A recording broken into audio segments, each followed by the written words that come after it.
Hello everyone, welcome back to my channel.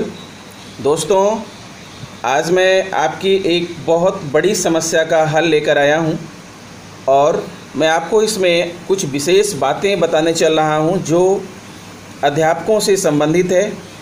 यदि आप सरकारी अध्यापक हैं तो आप इस वीडियो को अंत तक ज़रूर देखिए।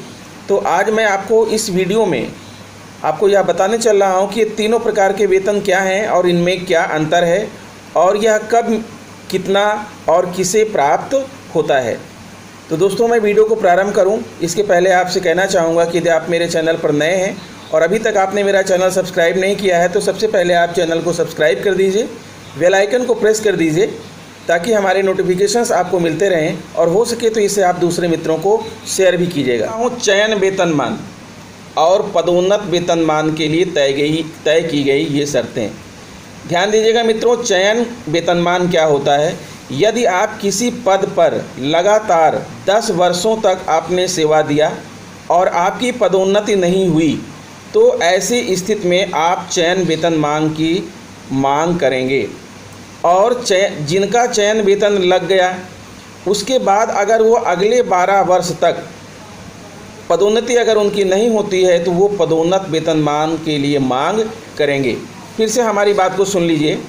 यदि आपकी नियुक्ति तिथि से लेकर 10 वर्ष तक आपकी कोई पदोन्नति नहीं हुई या आप किसी एक पद पर, समान पद पर अगर आपने 10 वर्ष कार्य कर लिया और आपकी पदोन्नति नहीं हुई तो आप चयन वेतनमान की मांग कर सकते हैं। और ऐसे लोग जिन्होंने चयन वेतन मांग की है और उसके बाद 12 वर्ष तक और उसी पद पर सेवा कर लिए, उसके बाद उनकी पदोन्नति नहीं हुई तो ऐसे लोग पदोन्नत वेतनमान के लिए मांग कर सकते हैं। तो आइए हम देखते हैं कि आखिर ये चयन वेतनमान क्या है और कैसे मांग की जाएगी, कितना चयन वेतनमान प्राप्त होगा। तो दोस्तों, विभाग की शर्तों के अनुसार प्राथमिक व माध्यमिक स्कूलों में शैक्षणिक पदों पर नियमित रूप से सेवाएं दे रहे शिक्षक 7वें वेतनमान का फ़ायदा उठा सकेंगे। इसके अंतर्गत 10 साल की सेवा वाले शिक्षकों को चयन वेतनमान और 12 साल से नियमित सेवा वाले यानी एक ही पद पर, ध्यान दीजिएगा जो मैंने ऊपर आपको बताया है कि पहले आपको चयन वेतनमान मिलेगा, उसके बाद आपको पदोन्नत वेतनमान मिलेगा।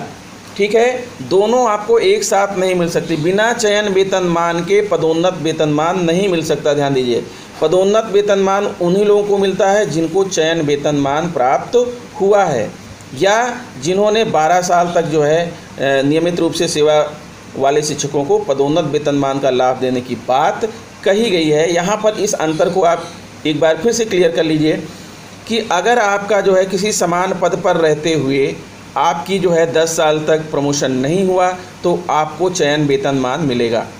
चयन वेतनमान के पश्चात फिर आप उसी पद पर कार्य करते हुए 12 साल और बिता दिए तो आपको पदोन्नत वेतनमान मिलेगा। इसको आप ध्यान दीजिएगा। अब देखते हैं मित्रों कि ये चयन वेतनमान कितना मिलेगा, कैसे मिलेगा। ये बातें भी मैं आपको अभी समझाने वाला हूँ। 7वें वेतनमान पे मैट्रिक्स के आधार पर भी आपको समझाऊँगा, आप वीडियो में बने रहिए। ये रहेगा वेतनमान। सहायक अध्यापक, प्राथमिक अध्यापक श्रेणी में साधारण वेतनमान 4200 ग्रेड पे। जो व्यक्ति 4200 ग्रेड पे पर चयनित हुआ है उसका चयन वेतनमान बढ़कर हो जाएगा 4600 ग्रेड पे और पदोन्नत वेतनमान हो जाएगा 4800 ग्रेड पे। यानी इसमें 3 ग्रेड पे रिलेटेड है मित्रों। चयन में आपको अगला और पदोन्नत में भी अगला। यानी अगर आपकी नियुक्ति 4200 ग्रेड पर हुई है, 10 साल आपका प्रमोशन नहीं होगा तो आपको 4600 ग्रेड पे प्राप्त हो जाएगा।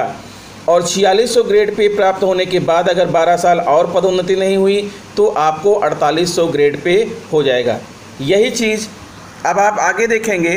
प्राथमिक प्रधानाध्यापक, प्राथमिक सहायक अध्यापक उच्च प्राथमिक श्रेणी में साधारण वेतनमान 4600 ग्रेड पे। जो लोग 4600 ग्रेड पर जिनकी नियुक्ति हुई है उनका चयन वेतनमान 4800 ग्रेड पे हो जाएगा और पदोन्नत वेतनमान 5400 ग्रेड पे हो जाएगा।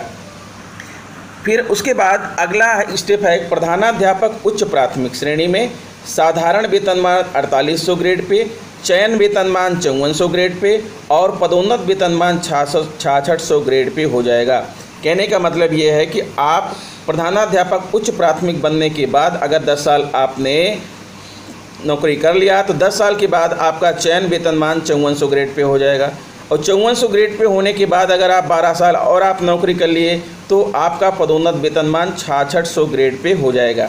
ठीक है, इसी प्रकार से जो है शिक्षकों की यही श्रेणियां हैं मित्रों, तो हमें इसी के बारे में बातचीत करना है। आपने यहाँ पर समझ लिया, ठीक है। अब आपको मालूम है कि 7वां ग्रेड पे लग गया है और 7वें ग्रेड पे में जो है अब पे मैट्रिक्स काम कर रही है। तो आइए हम आपको पे मैट्रिक्स पर ले चलते हैं और आपको बताते हैं कि पे मैट्रिक्स के आधार पर आपका अगर चयन वेतनमान लगता है तो आप कहाँ पहुँचेंगे।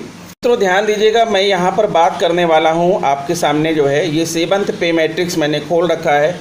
आपको समझाना चाहता हूँ, आप इस बात को समझिए कि मान लीजिए मैं अपने बारे में ही बात करके आपको समझाना चाह रहा हूँ कि आज की डेट में अगर मान लीजिए कि मेरी सर्विस जो है 10 साल पूरी हो गई। समझने की कोशिश करिए मैं क्या बताना चाह रहा हूँ कि मैं 4200 ग्रेड पे में हूँ और आज की डेट में अगर मेरी सर्विस 10 साल पूरी हो गई तो आज देखिए हमारा जो मूल वेतन है, ये जहाँ हमने टिक लगाया है, ये मूल वेतन है हमारा 41,100 दिख रहा है मित्रों, 41,100 है। और आज की डेट में मान लीजिए कि हमारी सर्विस 10 साल पूरी हो गई तो अब हम चयन वेतनमान की मांग करेंगे, चयन वेतनमान की मांग करेंगे तो उससे हमको क्या लाभ होगा, इस बात को आपको ध्यान दीजिए। तो जब हम चयन वेतनमान की मांग करेंगे तो हमको एक इंक्रीमेंट का लाभ मिलेगा।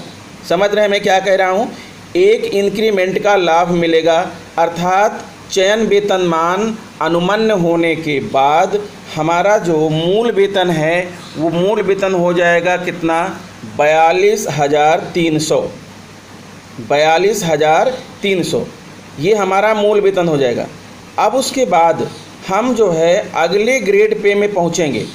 अब अगले ग्रेड में पे पहुंचेंगे 4600 में। देखिए अब 4600 में हम ढूंढने की कोशिश करेंगे कि 42,300 कहाँ है या उससे ज़्यादा कहाँ है, उससे कम नहीं देखना है आपको, 42,300 कहाँ पर है, ठीक है, या उससे ज़्यादा। अगर उससे कम नहीं देखना है, 42,300 एग्जैक्ट मिल जाए या फिर उससे ज़्यादा, तो आप देखिए कि सबसे पहले 46 से शुरू हो रहा है 44,900, तो 44,900 ये 42,300 से ज़्यादा है, अर्थात हमें क्या मिलेगा, अब हमारा मूल वेतन हो जाएगा ये 44,900 हो। देखिए हमने रेड टिक लगा दिया है। अब आप समझ सकते हैं कि अब हमारा जो नया ग्रेड पे बनेगा वो 44,900 हो जाएगा और अब आगे जो वेतन हमको मिलेगा वो 44,900 के दर पर मिलेगा। यानी जिस दिन से आपका जो है 10 साल पूरा हो गया उसी दिन से अब आपको 44,900 मूल वेतन के आधार पर आपको महंगाई भत्ता लग करके और डीए आपका एचआरए लग करके आपको वेतन प्राप्त होगा।